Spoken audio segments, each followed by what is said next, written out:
Shalom Bapak Ibu Saudara. Puji syukur kita kembali beribadah pada hari ini. Kita akan bersama merenungkan firman Tuhan. Kembali diingatkan Bapak Ibu, sepanjang bulan Maret ini kita merenungkan tema tentang berbuah. Tuhan sangat jarang menggunakan penggambaran. Tuhan sering menggunakan penggambaran dengan pohon, saudara. Saudara diingatkan bahwa kita seperti pohon yang dirancang Tuhan. Minggu pertama untuk berakar, bertumbuh, dan membuahkan hasil kehidupan. Hari ini kita akan belajar tentang kesetiaan, saudara. Ya, salah satu buah roh itu kasih, sukacita, damai sejahtera, kesabaran, kesetiaan. Nah, saudara, kesetiaan itu adalah hal yang penting. Perlu menjadi buah dari kehidupan anak Tuhan. Anak Tuhan harus bisa menjadi pribadi yang setia. Kita buka bagian Alkitab kita, saudara, dari Mazmur pasal 92 ayat 13 sampai 16. Mazmur pasal 92 ayat 13 sampai 16.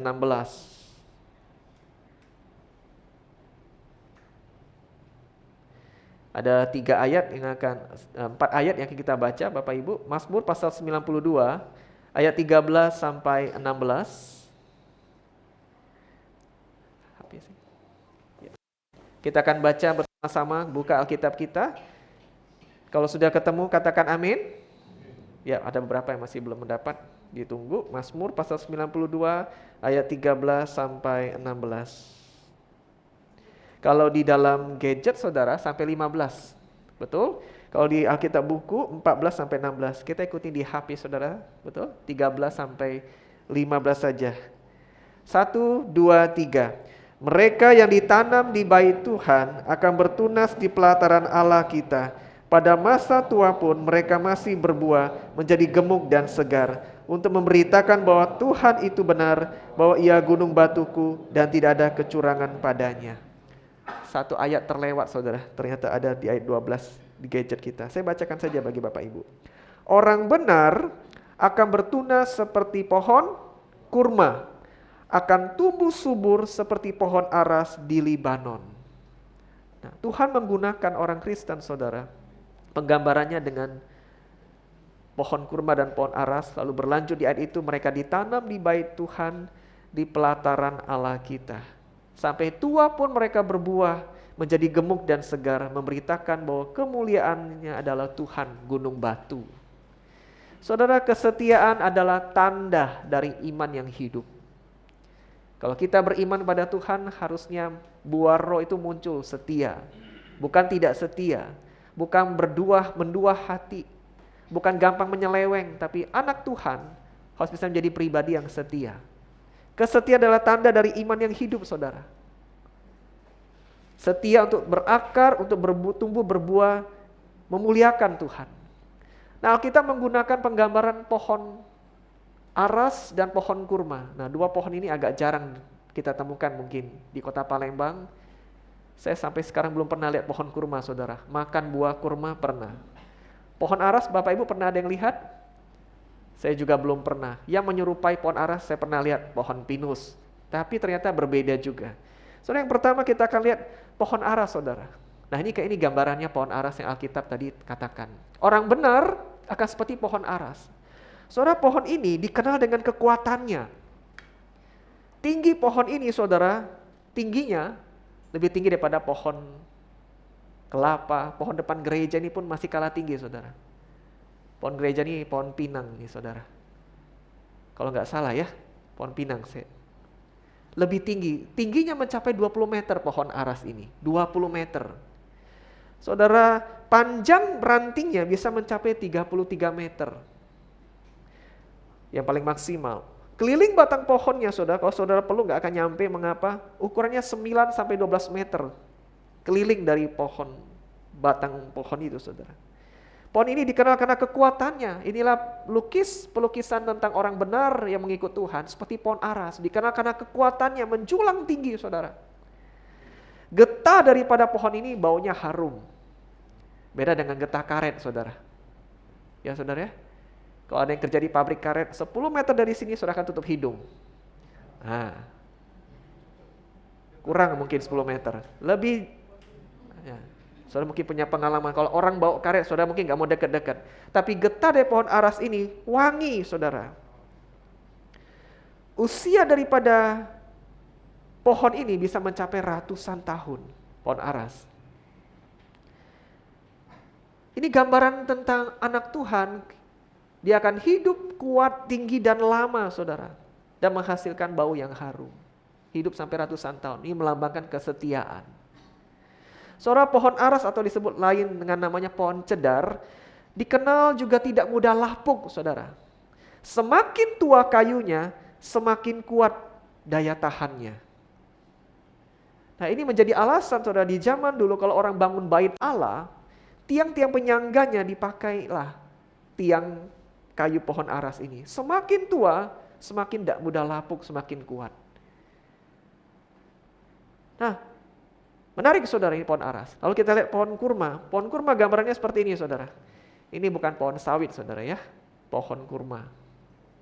Saudara, pohon kurma ini menariknya, dia adalah pohon yang harus mengalami hal-hal yang menyakitkan dalam proses kehidupannya, saudara. Waktu dia ditanam, masih biji benih, saudara, ditanam di dalam tanah, apa yang si petani lakukan, saudara? Saudara punya gambaran ya, waktu ditanam di benih, di dalam tanah, petani itu akan mengambil batu, saudara, lalu ditaruh di atas tanah itu, saudara. Loh, kok begitu? Gimana dia tumbuh? Ternyata punya maksud, saudara. Supaya benih ini, saudara, karena nggak bisa tumbuh ke atas, dia dipaksa untuk bertumbuh dulu ke bawah, yaitu akarnya. Dipaksa untuk menghujam ke dalam tanah begitu dalam untuk dapatin air. Nah, akarnya dikuatin, saudara. Tentu ini menyakitkan bagi si benih untuk bertumbuh. Tapi rintangan ini tidak membuat benih kurma mati, saudara. Tapi membuat dia punya akar yang kuat, merambah ke bawah, akhirnya daya tahannya kuat, lebih kepada akarnya. Lalu ketika biji kurma tumbuh, saudara, dengan akar yang kuat, tumbuhlah batang dan daunnya. Dan menghasilkan buah yang manis. Nah, saudara, karena akarnya kuat, bisa mengambil air begitu banyak, tidak heran pohon kurma ini bisa tumbuh di padang gurun yang panas. Di tengah badai timur tengah, saudara, yang gersang, dia bisa tumbuh kuat, saudara. Bahkan kalau banyak pengembara pelancong di padang gurun panas, mereka berteduh di bawah pohon ini. Karena pohon ini menyimpan banyak persediaan air. Kalaupun tidak banyak persediaan air, airnya dikit, dia tetap bisa hidup di suhu yang panas. Dan bukan cuma bisa bertahan hidup, bahkan dalam situasi yang panas, menyakitkan sekalipun, pohon kurma ini bisa berbuah. Nah, yang menarik, saudara, tadi kita lihat pohon aras, ini pohon kurma. Pohon aras, saudara, saya tadi tidak sebutkan. Pohon aras biasanya tumbuh di pegunungan yang tinggi. Bahkan suhu yang ekstrim minus 25 derajat Celcius. Saudara, kalau kulkas kita 0 kali ya. Lebih dingin daripada itu, pohon aras bisa tumbuh. Pohon kurma kebalikan, saudara. Di suhu yang sedemikian panas, dia bisa hidup. Tadi pohon aras semakin tua, semakin kuat kayunya. Pohon kurma, saudara, menarik. Semakin tua pohon kurma, semakin manis apa, saudara? Buahnya. Makanya di bulan puasa, saudara, berbukalah dengan yang manis. Pulang ini, saudara, belilah buah kurma. Nikmati. Waktu saudara mencicipi buah kurma, engkau ingat bahwa itu gambaran Tuhan bagi kita. Semakin engkau tua, semakin manis engkau. Semakin engkau tua, semakin kuat engkau punya daya tahan, tidak mudah lapuk. Dari mana ini bisa timbul, saudara? Ini bicara soal kesetiaan. Ratusan tahun kehidupan, makin kuat, makin manis. Saudara, ini bicara soal mengasihi Tuhan, tidak hanya dalam satu musim kehidupan, tapi dalam segala musim kehidupan. Seumur hidup, engkau setia ikut Tuhan sampai tua, sampai maut memanggil kita. Amin. Sampai selama-lamanya, segala musim kehidupan, kita ikut Tuhan dengan setia. Mengapa, saudara? Saudara pernah mendengar hal-hal yang mungkin menyentuh, menyedihkan hati kita? Ada orang yang ikut Tuhan Yesus waktu sekolah minggu, tapi waktu remaja dia hilang, apalagi waktu usia muda. tidak tahu kemana, tidak ikut Tuhan lagi. Waktu sekolah minggu ada lagi orang lain, dia ikut Tuhan. Waktu remaja, dia ikut Tuhan. Setelah remaja hilang, tidak tahu kemana. Ke gereja enggak. Tidak usah ngomong baca Alkitab, ke gereja aja enggak. Yang lebih menyedihkan lagi, bahkan ada yang sampai meninggalkan iman berpindah ke agama lain. Kenyataan hidup banyak demikian saudara. Tidak menjamin anak yang sekolah minggu lanjut remaja, lanjut pemuda, sampai tua, sampai akhir kehidupan. Banyak orang yang di tengah jalan saudara tidak setia, meninggalkan iman karena berbagai alasan. Tapi panggilan Tuhan adalah kita fruitful, berbuah dalam hal kesetiaan sampai akhir. Menjadi pohon aras yang kuat ratusan tahun. Menjadi pohon kurma yang juga manis buahnya ratusan tahun kehidupan. Saudara, panggilan Tuhan seharusnya semakin kita berumur, semakin kita dewasa dalam iman, semakin kuat karakter, semakin bijaksana, tidak punya iman yang lapuk, saudara. Amin. Amin. Saudara, umur tidak ada hubungan dengan kedewasaan. Tidak ada hubungan. Karena banyak orang berumur pun sudah tua, ternyata sikap masih belum dewasa. Masih tidak bijak. Daya tahan lemah. Saudara pernah temukan orang-orang yang berumur 50, 60 tahun. Tidak sebijak, malah ketemu anak-anak muda yang remaja. Mereka lebih bijak.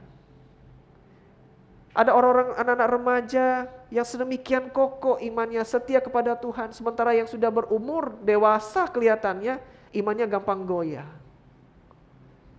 Tapi seharusnya seiring waktu kita ikut Tuhan, semakin karaktermu bertumbuh. Semakin imanmu tidak goyah. Waktu engkau kecewa, doamu tidak dijawab Tuhan. Waktu tantangan silih berganti, belum selesai A datang B. Belum selesai B datang C, bertubi-tubi datang, engkau tidak akan goyah. Mengapa? Sekali Yesus, selamanya Yesus. Sekali ikut Tuhan, sampai mati pun ikut Tuhan. Mengapa? Jangan karena kecewa dikit lalu aku tinggalkan Tuhan. Karena aku boleh ada sampai hari ini nengok ke belakang belasan tahun. Banyak berkat Tuhan, masa gara-gara satu hal ini aku tinggalkan Tuhan? Tidak. Aku mau seperti pohon aras, pohon kurma. Menjulang tinggi ratusan tahun untuk kemuliaan Tuhan, setia sampai akhir. Saudara, jangan heran banyak anak Tuhan yang kecewa dengan Tuhan, tidak ikut Tuhan, gara-gara tantangan, gara-gara pergumulan, gara-gara masalah kehidupan lalu tinggalkan Tuhan. Hari ini kita bisa menyaksikan saudara di GFCC, banyak mereka yang sudah tua pun setia sampai akhir, setia kepada Tuhan. Banyak jemaat kita yang terbukti sudah bertahun-tahun, badan boleh kendor, fisik sudah lemah, tapi imannya tetap kenceng kepada Tuhan. Ya, saya boleh sebut kayak Pak Yohanes Hi, umur sudah tua, pendengaran sudah kurang. Mungkin musuh ngomong ini pun tidak terlalu jelas di telinga, tapi imannya setia sampai akhir. Pak Marjuki, Pak Kiki, Komsel terakhir mengatakan, saya senang sekali melayani Tuhan. Pokoknya waktu bisa melayani Tuhan ada sukacita. Saudara bisa saksikan, fisik sudah lemah. Tidak lagi seperti umur 30 tahun, 40 tahun yang di usia itu. Tapi badan yang kendor, pergumulan hidup yang masih tidak mudah, tidak membuat mereka hilang kesetiaan. Siapa lagi saudara? Kalau di ibadah sore ada Ibu Suncu. Ya. Mereka ini adalah teladan-teladan iman yang, saudara jangan anggap mereka tidak punya pergumulan. Enak nih, mereka anak Tuhan. Saudara, mereka punya pergumulan tidak kalah besar dibandingkan kita. Saudara, tadi saya katakan pohon aras menghadapi suhu yang ekstrim yang tidak mudah. Saya tidak punya gambaran lihat langsung pohon aras saudara. Tapi waktu saya kuliah di Malang, itu kan daerah dingin saudara, Jawa Timur, Malang. Banyak pohon pinus. Ya. Palembang juga ada beberapa pohon pinus, tapi di sana rindang-rindang sekali, sejuk. Saya bilang, wah tinggi sekali pohon ini. Saya mau tanam satu di rumah, kena tiang listrik nanti jadi masalah. Tinggi sekali, tapi memang cocok. Mungkin di Bandung lebih banyak ya, daerah-daerah puncak begitu. Wah indah sekali. Saya baru pelayanan saudara beberapa waktu lalu di Curug. Aduh dingin bukan main saudara, sampai gak kelihatan. Tapi banyak pohon-pohon yang bisa hidup di sedingin itu. Di padang gurun saudara ada pohon-pohon kurma, saudara lihat tidak bisa hidup di suhu panas, tapi mereka hidup. Gambaran itu tentang kalau saudara setia sama Tuhan, masalah sebesar apapun tidak akan buat engkau tinggalkan Tuhan. Masalah dalam pekerjaan, masalah dalam kesehatan. Hari ini mungkin banyak Pak Me, ibu-ibu di rumah nggak bisa datang lihat dari online. Mereka ini bukan nggak mau datang gereja, fisik lemah, naik tangga susah. Tapi mereka tetap setia kepada Tuhan sampai akhir. Se-ekstrim apapun, seberat apapun pergumulan saudara, mereka mau tetap ikut Tuhan. Nah banyak di antara kita ngomong begini, aku hanya ingin berbuah waktu keadaan lagi ideal. Gawean lancar, hubungan lancar, dengan atasan baik, bawahan baik, tidak bikin pusing kepala, dengan mertua baik, anak-anak baik. Nah disitulah aku mau berbuah. Saudara dipanggil untuk berbuah, termasuk dalam kondisi yang tidak ideal. Anak-anak Tuhan dalam sepanjang Alkitab, contoh Yusuf saudara, dia berbuah bagi Tuhan dalam kondisi yang tidak ideal. Dibuang oleh saudaranya ke dalam sebuah sumur, ditarik keluar masuk ke dalam rumah Potifar, seorang yang tidak dikenalnya. Apa yang dia lakukan? Dia tetap berbuah. Difitnah masuk dalam penjara pun, di penjara itu dia tetap berbuah saudara. Alkitab mengatakan dia jadi orang kepercayaan. Situasi yang tidak ideal, dia tetap berbuah. Nah hari ini kalau kau mengalami pergumulan yang berat, tetaplah setia berbuah. Tetaplah muliakan Tuhan dalam pikiran, perkataan, perbuatanmu. Mengapa? Karena tantangan yang Tuhan berikan bukan untuk menghancurkan kita, tapi membentuk kita dan mengangkat kita jadi naik kelas saudara. Amin. Ingat, Tuhan tidak pernah maksud jahat waktu kasih kita tantangan yang ekstrim, yang menekan, menyiksa. Tidak. Karena Tuhan itu esensinya baik, penuh kasih. Waktu dia membiarkan kita mengalami pencobaan, dia lagi bentuk kita semakin strong, semakin wise, semakin bijak. Dan engkau lagi dipersiapkan untuk satu keadaan yang lebih baik, berkat yang lebih baik, muliakan Tuhan lebih baik. Untuk mengangkat engkau naik kelas. So dalam segala tantangan bersama Tuhan, kita bisa tetap jadi pohon yang berbuah. Amin. Dalam segala kondisi. Bersama Tuhan, bersama Tuhan saudara. Karena kalau engkau sendirian dengan kekuatanmu tidak bisa. Bersama Tuhan, engkau tetap bisa berbuah. Sampai engkau geleng-geleng kepala. Orang sekitar mungkin geleng-geleng kepala. Ada jemaat kita satu di Soak saudara. Dia cerita. Waktu pandemi nih cerita. Pandemi banyak yang kolaps, perusahaan yang bangkrut, PHK segala macam. Lalu bagaimana usahamu punya bengkel saudara? Puji Tuhan Muse. Nah, waktu dia bilang puji Tuhan aja saya sudah kaget. Kok bisa puji Tuhan? Saya berpikir dia akan bilang, aduh susah lah Muse. Agak banyak nih penurunan. Biasanya begitu kebanyakan waktu pandemi nih ceritanya saudara. Tapi dia bilang puji Tuhan. Saya kaget. Lalu berlanjut dia bilang, bengkel kami aneh kamu. Justru rame dan lebih rame daripada sebelumnya. Sampai kiri kanan bingung apa yang terjadi dengan kami. Saya bilang itu adalah berkat pemeliharaan Tuhan. Bahkan usaha kita pun kalau kita serahkan dalam tangan Tuhan dalam kondisi yang ekstrim tetap bisa berbuah saudara. Hubungan kita, tekanan kiri kanan yang berat pencobaan, tapi kau setia dalam Tuhan tetap malah bisa maju dan berbuah. Amin. Karaktermu ditekan sana sini, orang bilang kalau aku jadi kau pasti sudah hancur. Tapi saudara bilang enggak. Yang buat aku tetap bisa berdiri kokoh, ini adalah Tuhan. Sehingga kesanggupan saudara menghadapi masalah jauh lebih baik daripada orang lain. Karena Tuhan sedang membentuk kita lewat tantangan yang ekstrim. Saudara, musim kehidupan memang selalu berubah. Tapi musim A, B, C, D, engkau tetap bisa berbuah bagi Tuhan. Saya di posisi umur sekarang gak bisa lagi melakukan yang dulu saya lakukan. Tapi saya percaya di periode ini, saya tetap bisa berbuah bagi Tuhan.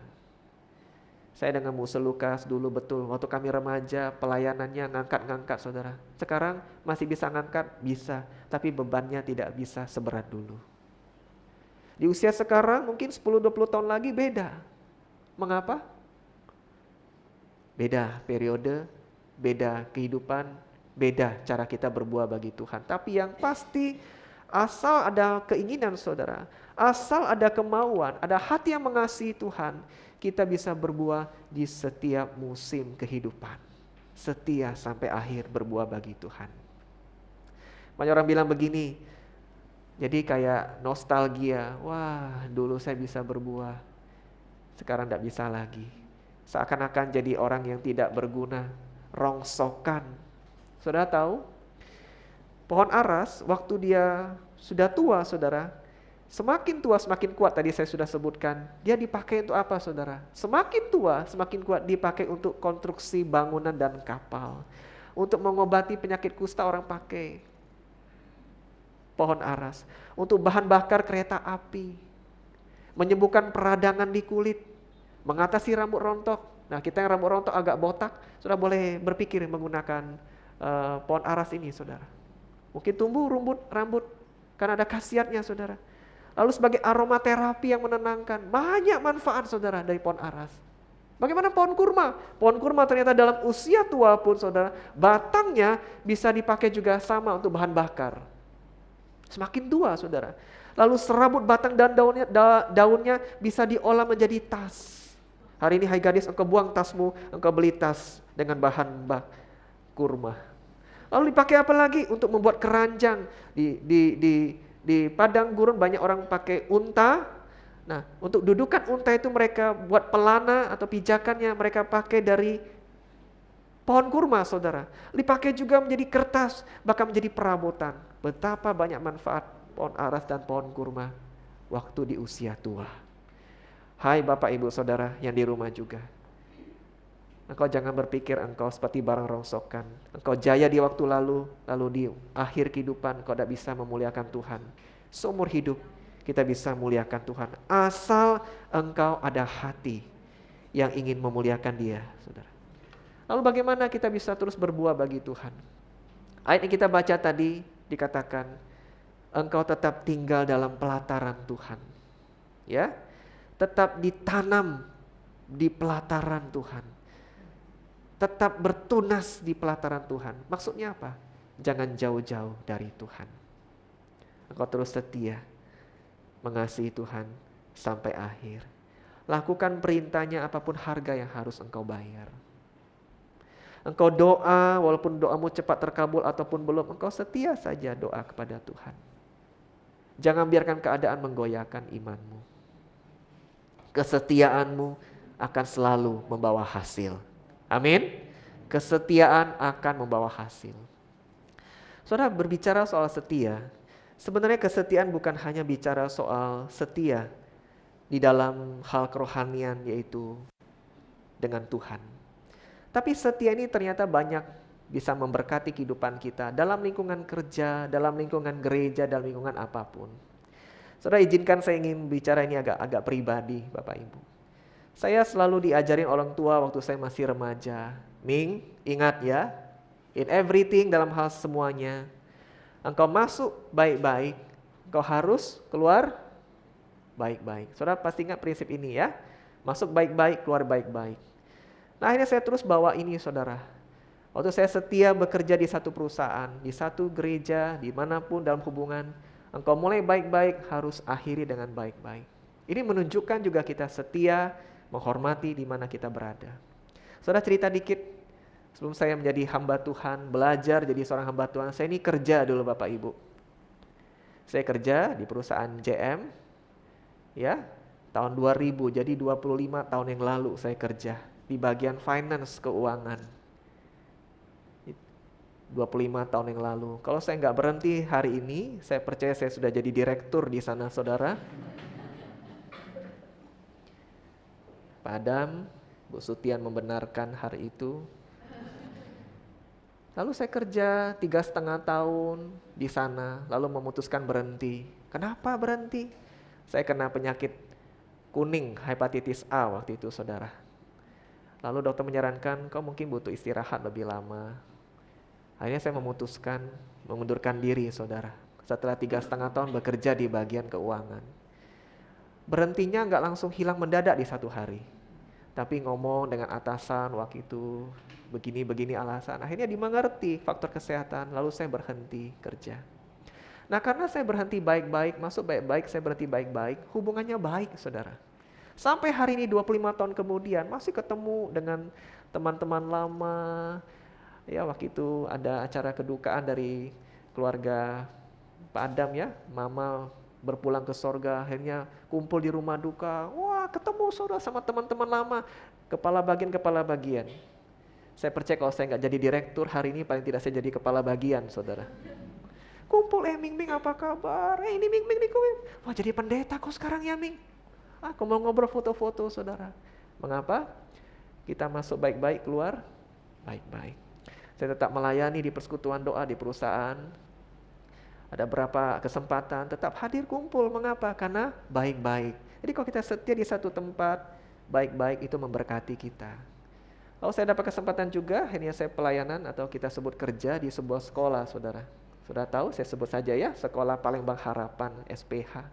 Menjadi guru saudara, guru konseling. Anak bermasalah, cari saya. Anak ada masalah dinilai, cari, itulah tugasnya waktu itu. Kerja 2,5 tahun saudara. Lalu berhenti. Kenapa berhenti? Bermasalah? Tidak ada perubahan sistem. Kalau mau lanjut di sekolah ini harus lepaskan pekerjaan-pekerjaan lain. Oh saya bilang saya nggak bisa, saya pendeta di satu gereja. Lalu akhirnya saya memilih saudara. Lalu saya lepaskan itu. Saudara waktu kita keluar baik-baik, setia dengan baik sampai akhir, apa terjadi? Hubungannya baik saudara. Sampai hari ini saya masih sering diundang di sekolah itu bawa firman Tuhan untuk anak-anak SMP, SMA. Mereka ada acara Natal guru, saya kadang bawain firman Tuhan. Bahkan karena mereka lihat kita keluar baik-baik, setia dengan baik, mereka kasih tahu cabang di kota yang lain, ada pendeta namanya Hartono, engkau boleh undang. Pergilah saya saudara. Mengapa saudara? Kalau kita baik-baik masuk, baik-baik keluar, Tuhan akan berkati kita. Hal serupa saudara, bukan cuma dalam pekerjaan, tapi juga dalam bergereja. Nah hari ini Bapak Ibu saya ingin boleh ya berbagi dengan Bapak Ibu semua. Ini tujuannya bukan, Musa gak usah ngomong inilah, kami sudah tahu. Tapi ternyata sudah tahu pun kadang tidak dilakukan. Saudara penting bagi Bapak Ibu tahu, gereja itu adalah miliknya Tuhan. Amin. Semua gereja asal dia berdasar pada Tuhan Yesus, pada pengajaran firman yang benar, dia itu adalah miliknya Tuhan. Bapak Ibu di antara kita, kalau satu waktu engkau berpikir engkau mungkin tidak bisa lagi di gereja GFCC Fo Im Tong atau di gereja lain. Engkau yang ada singgah di gereja ini, tapi engkau berasal di gereja lain. Engkau berpikir, aku tidak bisa lagi di gereja ini. Aku mau berpindah ke gereja lain. Saudara, akan baik kita mengasihi gereja yang sudah membimbing kita adalah dengan berpamit baik-baik. Betul saudara? Nah ini hal yang penting saudara. Kalau masih jemaat yang sekedar datang sekali 2 kali, kau tidak usah pamit. Tapi waktu kau sudah lama di gereja itu, 5 tahun, 10 tahun, bahkan kau dibaptis oleh gereja itu, adalah baik kau punya etika, yaitu etika pamit saudara. Nah, kau masuk baik-baik, setia melayani, beribadah, kau besar lagi, lalu kau berpikir ingin hijrah ke gereja yang lain. Engkau penting untuk pamit dengan baik-baik. Saudara, banyak orang bilang begini, saya gak mau pamit. Kenapa? Nanti kena marah oleh Pak Pendetanya. Ketemu di jalan tidak dipanggil. Nah, saya nggak bisa menilai pendeta-pendeta gereja lain. Tapi saya bisa pastikan, di gereja ini saudara tidak akan dimarahi. Apa yang terjadi? Saudara malah akan didoakan. Kalau saudara memang keputusannya untuk pindah ke gereja lain. Nah ini budaya yang penting saudara, namanya budaya pamit, etika pamit. Loh kok musuh doakan orang pergi dari gereja kita? Tidak sayang apa? Tidak ditahan apa? Pasti ditahan saudara. Kenapa mau pergi? Apa yang kurang dari gereja ini? Gereja kita ini kurang makan musuh. Gereja itu every week, setiap minggu makan. Ada mie goreng, cerita lagi. Oh gitu. Dosa khawatir. Akhir bulan ada Unity Sunday Service nanti saudara. Puji Tuhan. Setiap minggu kelima kita mulai ada makan. Asik? Asik. Tapi tidak mungkin karena itu kita menahan saudara harus ada makan. Lalu ditanya, mau pindah karena makan ya? Oh iya. Musuh tidak tahan dong. Kenapa kau mau pindah di sini saja? Tapi saudara, kalau orang sudah ada hati, ya, itu akan sulit. Jadi yang kita lakukan, kita doakan. Ada beberapa contoh jemaat yang di sini, saudara, karena istrinya di gereja lain, kita malah dorong kau ke sana. Satu sama istrimu atau suamimu di gereja lain. Jangan satu A, satu B gerejanya, jangan. Supaya kamu bertumbuh rohani sama-sama, dapat konsumsi berkat dari khotbahnya sama-sama dengar. Jangan dua gereja, kita malah dorong. Dak musuh kami mau tetap di Fuimtong, itu pilihanmu. Kita pasti welcome. Nah saudara, jangan takut. Ini kesaksian yang saya bisa ceritakan bagi saudara. Ada yang sudah pindah ke gereja lain, sebelumnya kami doakan. Saya dengan beberapa gereja lain, saya sebut deh gerejanya, GKY saudara. Saya sering pelayanan di sana. Ketemu Pak Pendeta GKY, musuhnya, Ming, mohon maaf ya, ada jemaatmu pindah ke gereja saya. Saya hubungan dengan, kebetulan saudara, saya hubungan dengan gereja GKY baik. Saya bilang, musuh, titip ya, jemaat saya udah pindah ke sana. Iya Ming, minta izin ya Ming, ke gereja kami sekarang, enggak apa-apa. Apa jadi saudara? Hubungan baik, sama-sama miliknya Tuhan. Saudara paham? Ini bicara saudara, untuk kita membudayakan budaya pamit yang baik. Saya ambil contoh saudara, saya nggak usah sebut nama. Ada yang dari gereja kita, pindah ke gereja lain. Dia pamit baik-baik. Dia enggak tahan di gereja lain, dia balik lagi ke sini saudara. Perlu inisial namanya? Jangan. Tapi orangnya hidup, masih hidup pasti, beribadah bahkan melayani kembali. Kita welcome. Mengapa? Karena baik-baik. Ada yang sudah pergi dari gereja ini, budaya baik-baik. Dia sudah setia, beribadah, melayani, lalu dia ingin kembali ke gereja lain. Saya sebut namanya saja, saudara. Stephen Kwang, tidak lagi bersama kita. Waktu dia ingin pindah ke gereja lain, dia WA saya. Sebutnya Koko. Saya mau pamit. Terima kasih sudah dibimbing selama ini. Panjang sekali dia WA, terima kasih, ini itu, saudara. Dia terima kasih. Saya putuskan saya mau kembali ya, tolong doakan. Wah, kita senang saudara. Bukan ingin dipuji, dihargai, tapi bersyukur dia ingat siapa yang membimbing, melayani selama ini. Pergilah dia. Satu lagi saudara di antara saudara kenal, yaitu cecenya Vendo saudara ya. Saya sebut nama Yeni. Saudara masih tahu? Dia suaminya kerja di Jakarta. Buka usaha, dia di Palembang. Apa yang terjadi saudara? Dia sudah dilayani begitu lama setia. Dia ingin pamit baik-baik. Dia temu bukan dengan saya, dengan Musa Unlock. Musa Unlock, saya ingin temu. Oh, ada masalah ini, gak ada masalah Musa Unlock. Hanya ingin bilang terima kasih. Sudah dilayani sebaik mungkin. Sekarang saya mau pamit untuk menemani suami di Jakarta jadi satu. Saudara, ini penting. Waktu kau setia di satu tempat, engkau memulai dengan baik, kalau boleh setia sampai akhir dengan baik. Tapi kalau ada kondisi engkau harus berpindah, lakukan dengan cara yang baik, yang memuliakan Tuhan. Itu caramu menghargai orang yang sudah bersama denganmu. Saya sampai hari ini tidak ada beban kalau di perusahaan atau di sekolah. Gak ada beban saudara. Gak ada saya temu, saya tutup muka gitu. Gak ada saudara. Mengapa? Semuanya berjalan dengan baik. Saya setia total memberikan yang terbaik sampai akhir. Saudara, saya punya doa yang saya berikan kepada Tuhan secara pribadi. Tuhan kalau boleh, jemaat yang saya layani sampai mereka di rumah duka. Saudara, apa maksud saya? Sampai mereka di rumah duka, ada di situ saya layani, melayani mereka sampai akhir. Jadi saya berharap dengan saudara juga setia sampai akhir. Bersama-sama di tempat ini, kita muliakan Tuhan. Tapi kalau kondisi kau harus berpindah, pamitlah baik-baik. Bawa pempek 1 dus. Tidak, saudara. Supaya dimanapun kita berada, engkau tidak ada beban.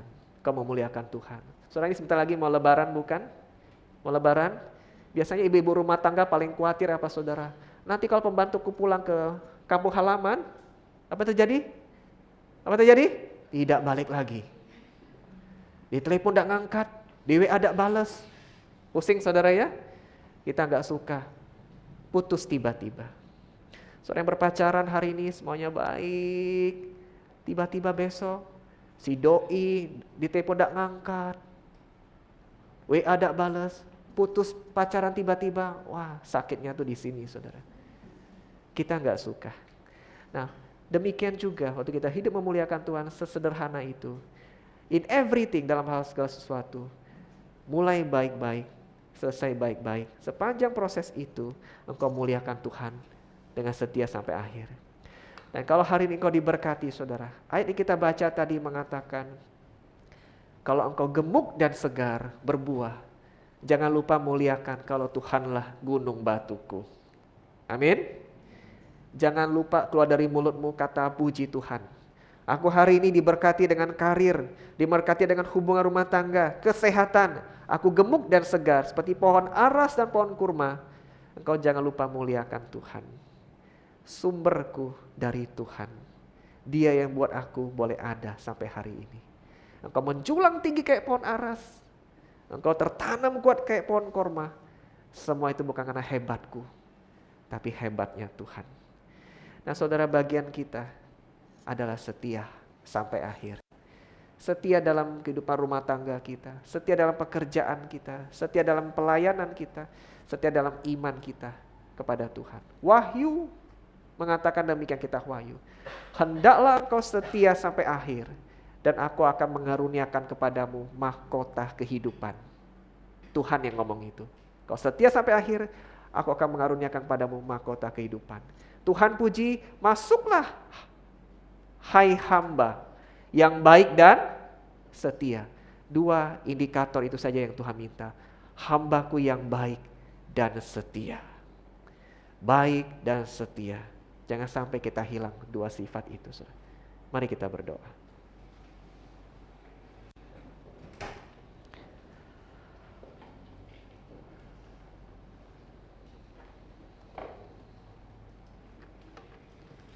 Saudara, renungkan firman Tuhan ini dengan berdoa pribadi di hadapan Tuhan.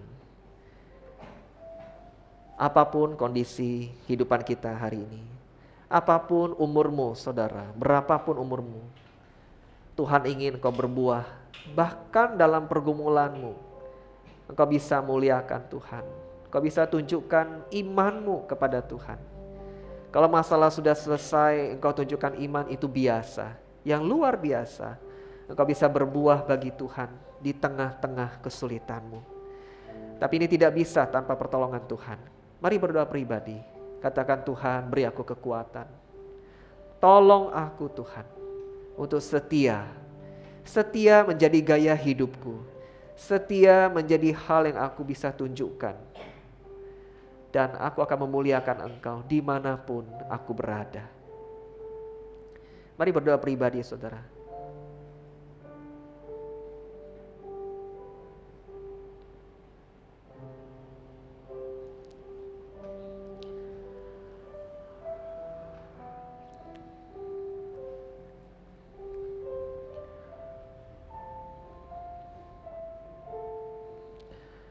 Bapa dalam sorga, terima kasih untuk firman-Mu. Terima kasih untuk teladan Tuhan Yesus yang setia sampai akhir, bahkan mati di kayu salib. Mungkin di antara kami yang di gereja maupun di rumah, ada yang tergoda untuk mulai ragu dengan Tuhan. Ada yang tergoda untuk mulai berpaling dengan cara-cara dunia yang tidak menyenangkan Tuhan. Dikala kami kecewa, dikala mungkin doa kami belum dijawab Tuhan, dikala bertubi-tubi pergumulan silih berganti, mungkin ada di antara kami yang mulai tergoda untuk tidak setia.